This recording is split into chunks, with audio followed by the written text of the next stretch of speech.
Am I seeing this correctly? Breaking everybody. Breaking news around the league. Uh, Couple of interesting games happened last night, but it's hard to miss because there's just so many.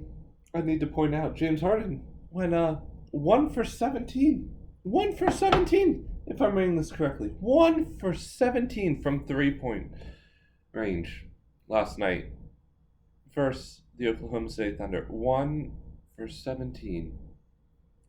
Now, ladies and gentlemen, I'm sure you know by now, I don't play basketball. I sit here and talk about basketball. And I can shoot better than 1 for 17 from three. I mean, this is the definition. Let me get into a quick rant here, because this is something Brett and I talk about, and Spencer at times too. This is the definition of why James Harden scores so many points, because he still ended that game with, I believe, around 29 points. 29. And he went 1 for 17 from three. I don't want anybody to freak out, but that's roughly 8%. Not even. He shot 8% from three. Hockey players shoot better than that. Anyways. But yet, he's admired in the league as one of the best scorers. And it's because he chucks up so many shots. And on a lot of those shots, even if he doesn't make it, he gets so many foul calls that just aren't there. The rumored and alleged ghost foul is just undeniable for around him. So I'm glad, honestly, that he went 1 for 17, because one, not only does it make it to be just hysterical to look at, unless you're a Rockets fan, because clearly this is just pathetic. But two, it also shows the exact reason why the Rockets gave up their lead to the Oklahoma City Thunder in basically a rematch, or facing old teams for Paul George for Chris Paul, and Russell Westbrook. It's credit to the Thunder for making this comeback, but you gotta think, if Harden makes, I don't know, 2 more of those threes and goes 3 for 17, because that is just so much better, then they would have gotten the win.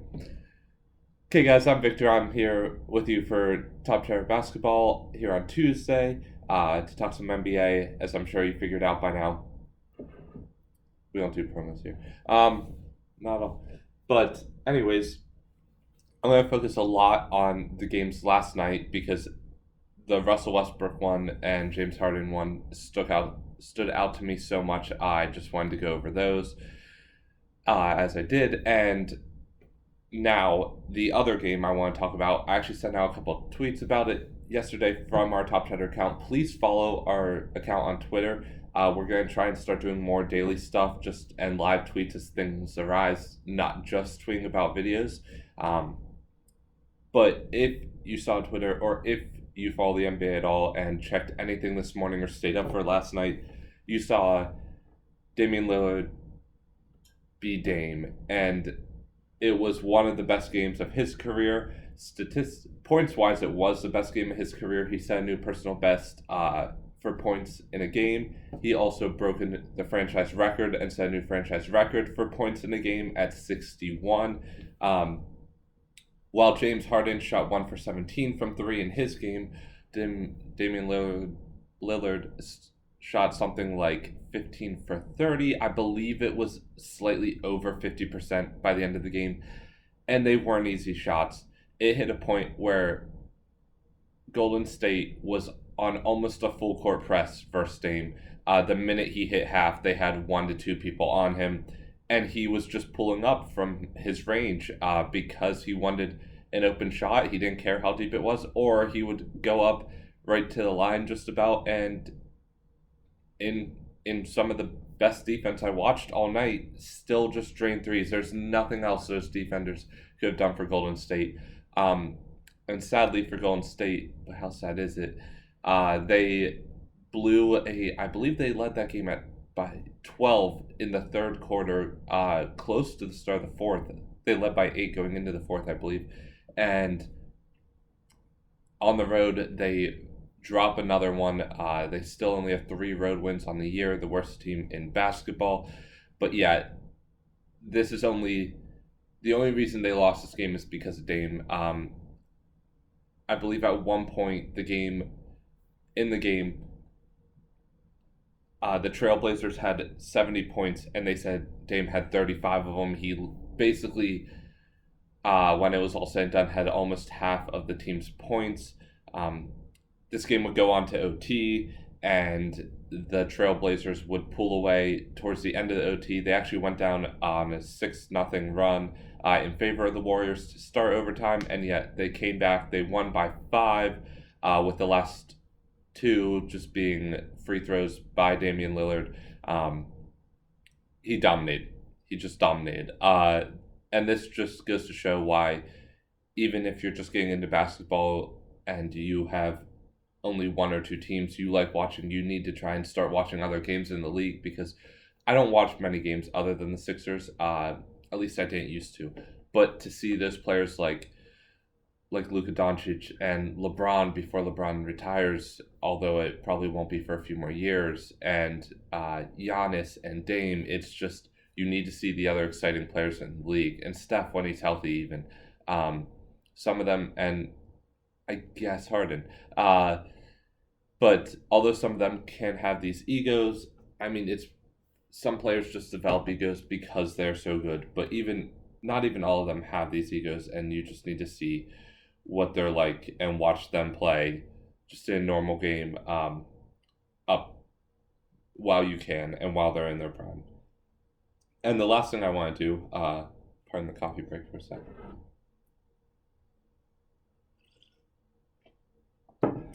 is we're going to go over the top 3 and bottom 3 as we always do for NBA, best and worst in the league. So,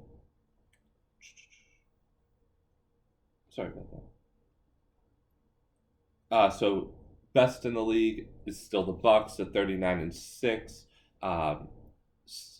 Obviously on top of the East. Second best is on top of the West. The Lakers are 34-9. And then it starts to become very interesting as we now have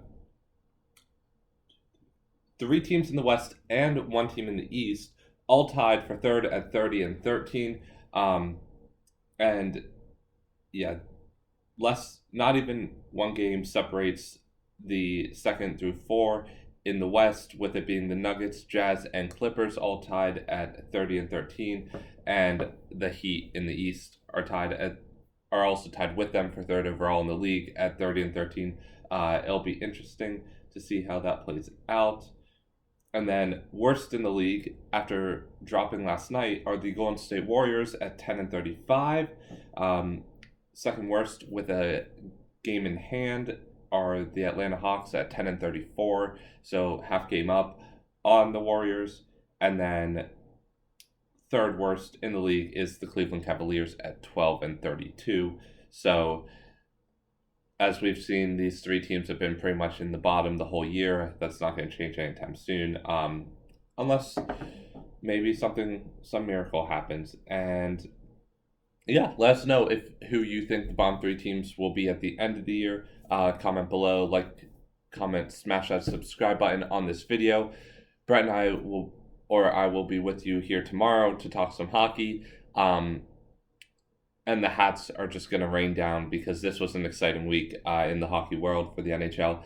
And it's the last week before the All-Star break, so we'll talk about that a little bit too.